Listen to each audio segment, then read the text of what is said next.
Hekim AGAMAMMEDOV of Turkmenistan goes up against BATTOGTOKH Erkhembayar of Mongolia. It'll be AGAMAMMEDOV in the white jalogi, BATTOGTOKH in blue. The referee in the middle for this one is Ramzi Shamirov of Tajikistan. I don't know if you caught that, there's no previous head-to-heads between the two. And although the Mongolians quite high in the ranking, our Turkmenistan one is about 42, I believe. So have a look at that.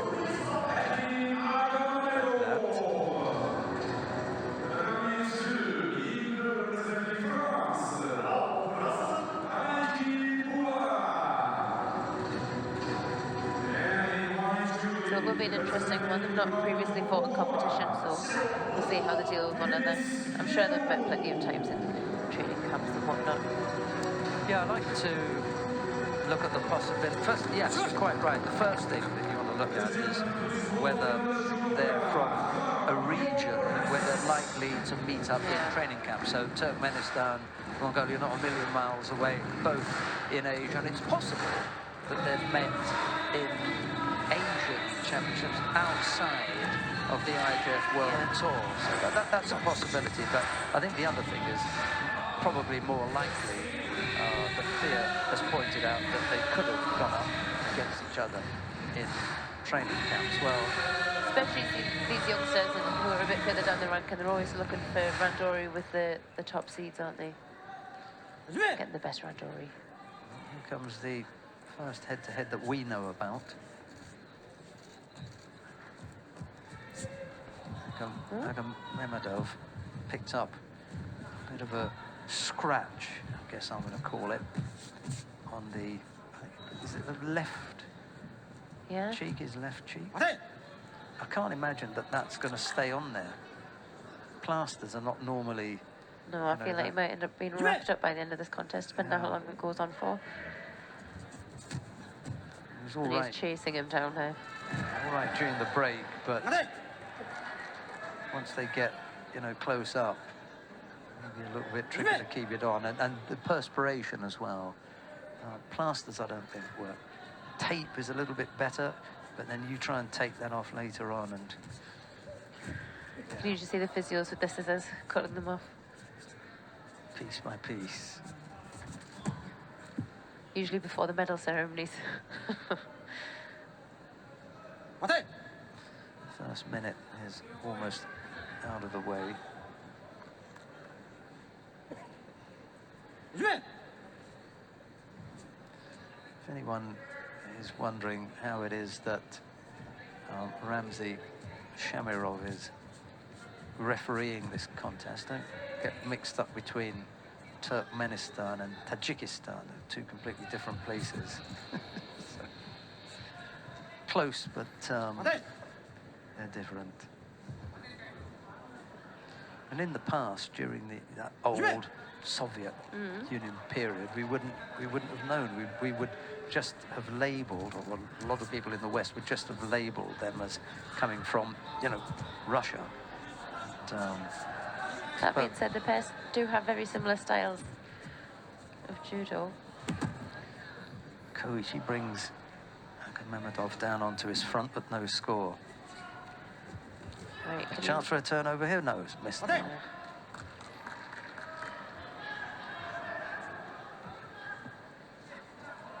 Mongolians have got an incredible history.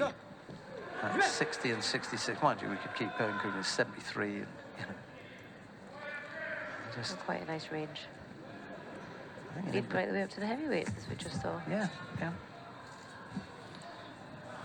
As I was saying it, I was thinking, no, probably want to keep going. We were talking about the possible turnover, but it was only briefly. AGAMAMMEDOV managed to turn out of that one. Just a little lack of control around the head, which we've seen a few times today. You can see the difference between the ones who are really working at it and gaining the control there before the final movement, and the ones who kind of just hope for the best. There goes the plaster. Yep. That's going to be a wrap-up situation. Thought I didn't think it was going to last 2 minutes, but it went for 2.5. Anyway, we should have placed a bet on that. Minute and a half left on the clock. Single Shido picked up by AGAMAMMEDOV. BATTOGTOKH just threatening here. The referee calls Mate. He's seen something for which he's going to give a penalty. It's just a little bit of avoiding to grip up. A second penalty to AGAMAMMEDOV, and BATTOGTOKH picks up a first. Sumigation, I'm not sure if that would have counted actually. Would have been valid for a turnover into, there was it, but possibly not for scoring purposes. Anyway, it's a moot point, given that he didn't land on the scoring part of the body. Last minute then.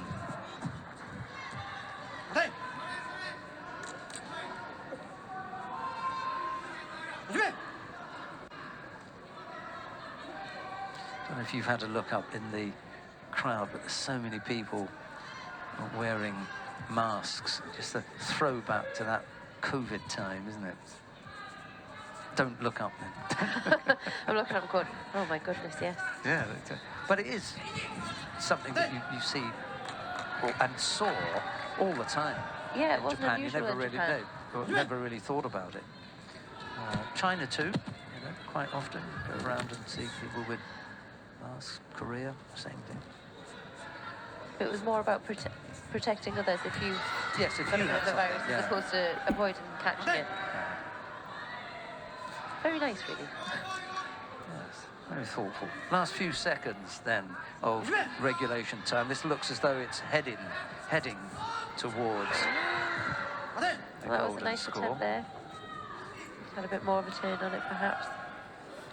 Big effort. BATTOGTOKH is likely to pick up a second penalty here. Yeah. And as I said earlier, you know, they don't normally like to give them So close. so close to the end.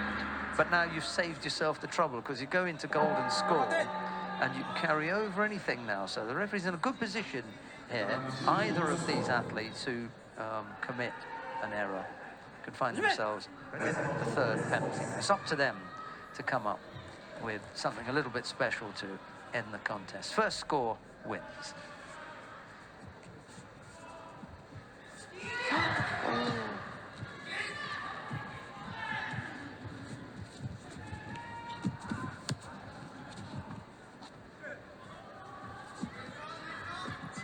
Hasn't given up, has he, BATTOGTOKH? He really wants that turnover.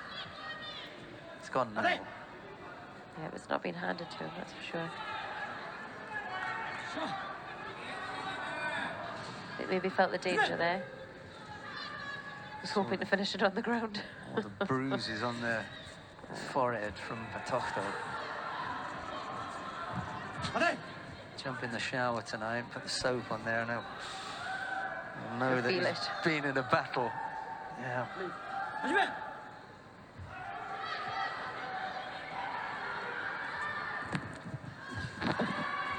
Just went a little bit too far through there, BATTOGTOKH.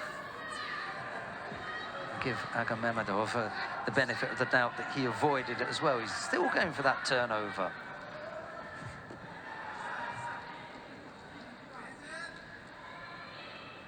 I mean, maybe you can feel it, something we just can't see. Well, if AGAMAMMEDOV continues to allow him to work down there, he will. And if he's not careful, he will get caught. He's a little bit too far down now to get any success, but... A lot of energy expended down there on the ground, though, isn't it? Both of them. I think probably more for the person that's attempting the turnover. Of course, if you're having to defend it, you still put out a lot of energy. But AGAMAMMEDOV is running a bit of a risk here. If he gives up the top half of the body, I think BATTOGTOKH will catch him. He really does fancy his chances on the ground.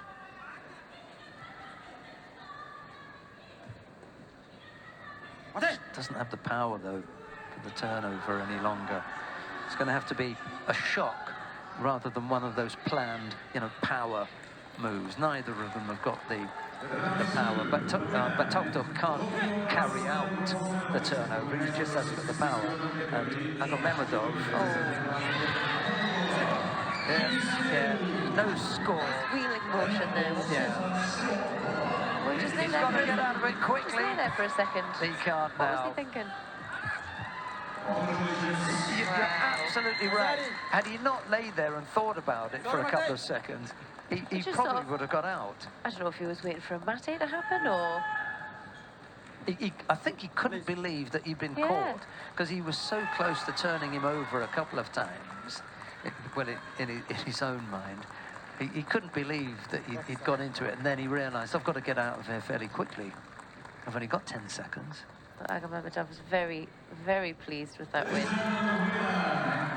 Yes, that was a good win.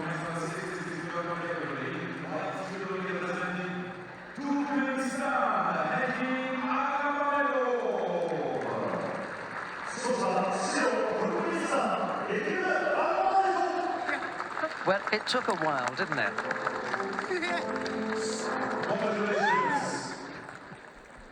Yeah, well, you were right. That tape certainly didn't last very long, did it?